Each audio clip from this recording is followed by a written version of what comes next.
हरिओम. लाओत्सेचा ताओबोध. योगदास श्री जयगणेश जोशी यांचे प्रवचन. विदूषकी विडंबन.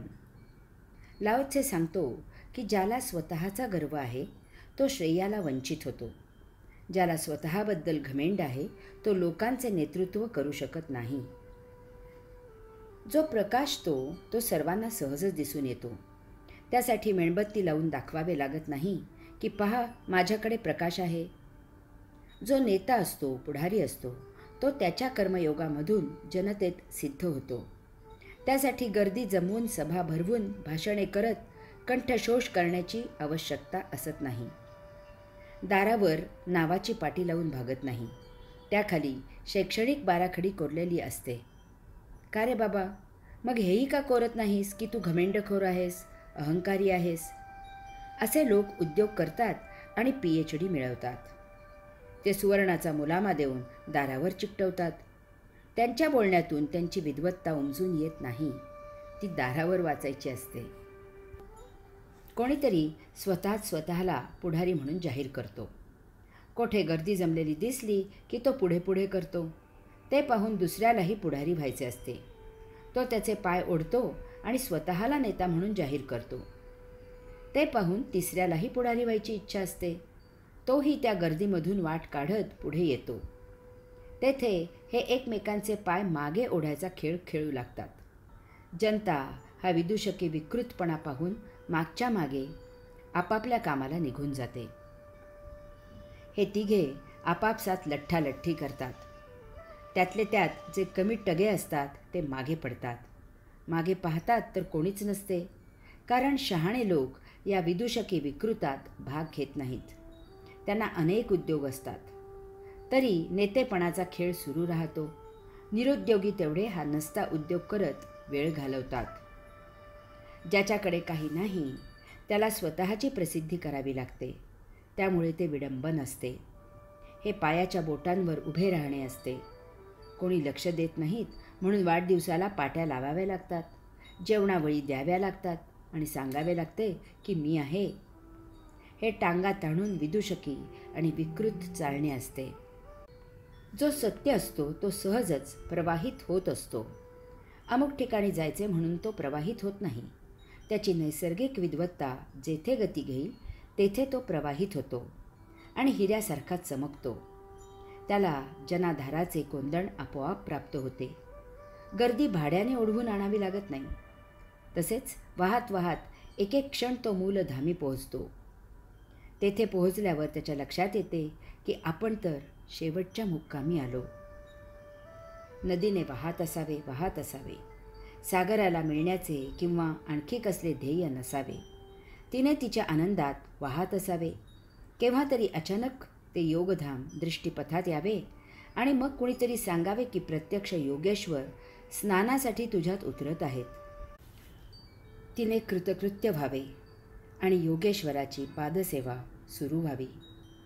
तृप्त व्हावे, मुक्त व्हावे, कैवल्य मिळावे. इशारा. ओवीचा समारोप करताना लाओत्से सांगतो की ताओ तत्वानुसार या सद्गुणावरील गाठी आणि तळातील गाळ आहे, ज्या तिरस्कार करण्यासारख्या गोष्टी आहेत. यास्तव ताओ अनुयायी त्यात झिडकारतो. लाओत्से म्हणतो की माणसाजवळ सर्वोत्तम आणि अत्याधुनिक ज्ञानविज्ञान आहे. तो त्याचा उपयोग विध्वंस करायला करतो. या सद्गुणावरील गाठी आहेत. तसेच अशा माणसाचा गैरमार्गासाठी दुरुपयोग करणारे विश्वाच्या तळातील गाळ आहेत. सर्वात नीच पातळीवर असणारे हे माणुसकीला काळिमा आहेत. नियतीने दिलेल्या वस्तू मानव फक्त सृजनासाठी वापरू शकत नाही.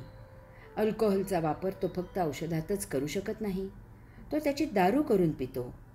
पोट भरणाऱ्या धान्यापासूनही तो दारू तयार करतो.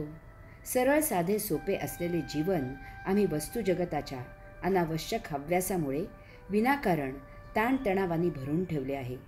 मग ताणतणाव जाण्यासाठी उपाय करायचे, तेही आध्यात्मिक उपाय न करता विरंगुळ्याच्या नावाखाली पाचकळ बिभत्स उपाय करायचे. त्याला बहुमताचा निष्कर्ष लावून कला म्हणून दर्जा द्यायचा. पाय जमिनीवर ठेवून सरळ चालायचे नाही.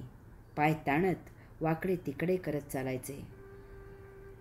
वास्तवात जीवन सहज सुंदर आहे. जे आहे ते चमकते, परंतु जे नाही तरीही असावे असे वाटते, ते नसले तरी ते चमकवून घ्यायचे. जे अनैसर्गिक आहे त्यामध्ये रत राहणे शक्य नसते. काही वेळ गंमत वाटते, नंतर कंटाळा येतो आणि मग त्या कामाचे विकृत विडंबन सुरू होते.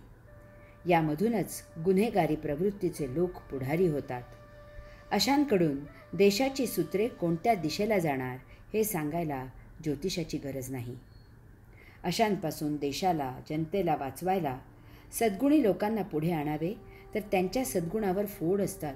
सद्गुणाचाच अहंकार फुलत असतो, घमेंड असते. ते जनतेचे भले करण्यापेक्षा स्वतःचाच अहंकार जपायला प्राधान्य देतात. आश्रम काढून जनतेच्या भावनांना हात घालून पैसे मिळवण्याचे दुकान काढतात. त्यामधून विमाने उडवत परदेशाच्या वाऱ्या करतात. साधकांकडून योग्य तेच करवून घेण्यापेक्षा साधकांना काय हवे ते ओळखून त्यांची सोय करतात. आश्रमात सत्संगाला अंगविक्षेपासह चाललेले नाच हेच सांगतात. ध्यानाच्या नावाखाली ध्यानाचे विडंबन सुरू असते. हे सर्व तिरस्करणीय आहे. त्यापेक्षा गावोगावी स्वच्छता अभियान राबवावे, स्वच्छतागृहे बांधावीत, पिण्याच्या पाण्याची सोय करावी, शाळा काढाव्यात, शिक्षणाची सोय करावी, योग मार्गदर्शन करावे. यासाठी दानशूरांकडे पैसे मागावेत. आपल्या देशात करण्यासारखे काम भरपूर आहे. काय आणि कसे चुकले ते सांगून आंदोलन न करता ते दुरुस्त कसे करावे ते सांगावे. त्याचा हेका करू नये. सनदशीर मार्गानेच त्याला पाठपुरावा करावा. हरि ओम.